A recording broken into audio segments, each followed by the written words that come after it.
end the way that we had hoped, but just kind of. The good old off-season.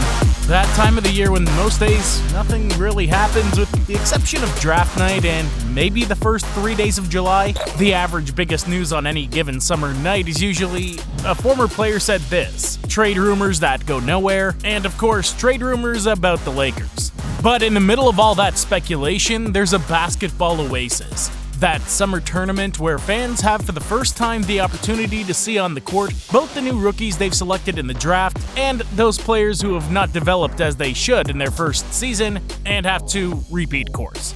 A tournament that also serves for the general managers to find a possible player who will end up belonging, in the best case, at the end of a possible rotation. So except in exceptional cases like this year, it's a tournament that does not have a great impact on the spectators. However, it does have importance for the coaching staff. Head coaches and assistants can begin to test their adjustments for the season. In addition, scouts try to search all the squads for players with NBA potential who have not been drafted. It's, in other words, the time to strike gold when there's none. And that's precisely the reason for this video, in which we're going to remember what's happened to the careers of all the MVPs in the history of the Summer League. All NBA fans love rankings, and that's certainly a good way to structure information in any field, when you don't err on the side of simplification. That's why to analyze the Summer League MVPs, we're going to divide the 17 players who have won this award throughout history into different tiers. And like any food chain, everything starts at the bottom, within the F tier, which corresponds to players who, despite making a great performance during the summer tournament, weren't able to stay in the NBA for a reasonable time. Glenn Rice Jr. started his career at the highest level after being selected 35th overall in the 2013 draft. The son of the legendary small forward averaged 25 points and 8 rebounds per game in the 2014 Summer League, but his performance never translated to the NBA, where he accumulated a meager 16 games during his career. Meanwhile, Josh Selby, who won the award in the 2012 Summer League with averages of 24 points per game, went through a similar situation when, after earning a spot with the Memphis Grizzlies, was only able to play 38 games over a 2-year period. And that's where it ends. The rest of the players who have been Summer League MVPs at one time or another have at least enjoyed some consistency for some seasons. This is the case of our next Tier D, with names for example like Cam Thomas. The Brooklyn Nets guard has been to the Summer League twice, scoring 27 points per game both times. That allowed him to get the award during the year 2021. But he didn't stop there. Cam has had some great NBA performances, including a 3-game streak in which he'd scored 44, 47, and 43 points during the 2023 regular season. An all-around scoring ability that, however, has not ended up convincing the coaches Brooklyn has had over the past 2 seasons. Another case that's placed in this tier of players at the end of the rotation is Davion Mitchell. After being Summer League MVP, the point guard made it into the Sacramento Kings rotation. However, this season his minutes have gotten greatly reduced. Our next tier corresponds to players who have been able to establish themselves as quality substitutes in the NBA. This C tier is a common destination for players who have achieved this award, such as Tyus Jones. The now Washington Wizards point guard will finally get a chance to be a starter in the NBA after being one of the best backup point guards in the league in Memphis. In 2016, Tyus averaged 20 points, 7 assists, and 4 rebounds per game in the Summer League. Another great example is Brandon Clark.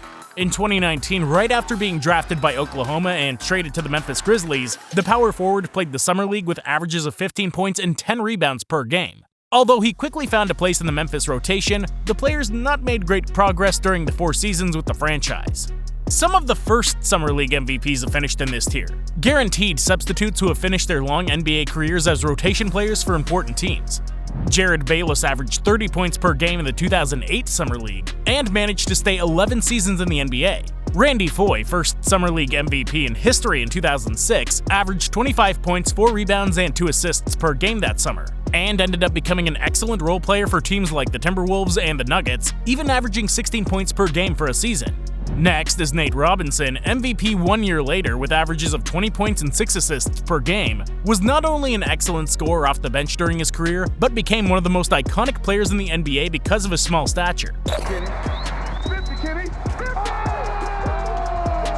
And as we've seen, 9 of the 17 Summer League MVPs have ended up being, at worst, important bench pieces during their careers. So the remaining 8 have been real quality players.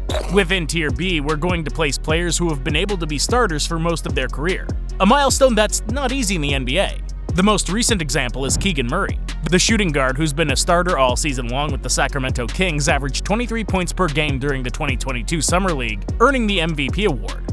Sacramento sent him to the tournament again this year, but soon realized it was a mistake when Murray averaged 35 points per game in the 2 games he played in. He really didn't need it. In 2013, Jonas Valanciunas won the trophy with averages of 19 points and 10 rebounds per game, a performance he managed to carry over for stretches of his solid NBA career. For his part, Josh Hart won the award in 2018 with averages of 22 points, 5 rebounds, and 2 assists per game. The shooting guard, who's one of the league's best rebounders at his position, is a very efficient player who's been an important player on every team he's been on. With the pick against Holland, made the layup. Yet another example is Kyle Anderson, aka Slow-Mo. The point forward, who's more of a defensive specialist, showed his potential by averaging 24 points, 8 rebounds, and 4 assists in just 29 minutes of play. Superstar numbers that didn't exactly predict how his career would turn out, but they did predict that he would be a very useful player in the NBA. A special case is Lonzo Ball.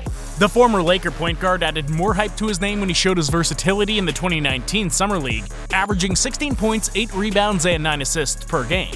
After a much slower start in the NBA, Lonzo would become a vital piece to the Bulls' strong performance during the 2021-2022 season.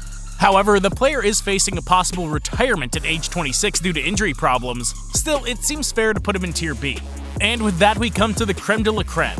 Our Tier A corresponds to players who have not only been starters in the NBA, but have also managed to be stars and be in the top 10 voting for the MVP in their prime. Blake Griffin, first overall pick of the 2009 draft, averaged 19 points, 11 rebounds, and 3 assists per game during the Summer League. He had no problem translating that performance to the NBA, where he was one of the best players at his position during his time with the LA Clippers and his first season with the Detroit Pistons. John Wall, who was also a number 1 pick in the draft, won the Summer League MVP with averages of 24 points and 8 assists per game just a year later than Griffin. Wall was an excellent point guard for the Wizards, averaging 23 points and 11 assists per game in his best season. And finally, we come to the top of the pyramid, the S tier, with S for superstar. There's only been one NBA player who's reached this status, because being a superstar in the league means being practically among the top 5 players in the NBA. In the 2012 Summer League, Damian Lillard, who came with 4 years of college experience, finished with averages of 27 points, 4 rebounds, and 5 assists per game.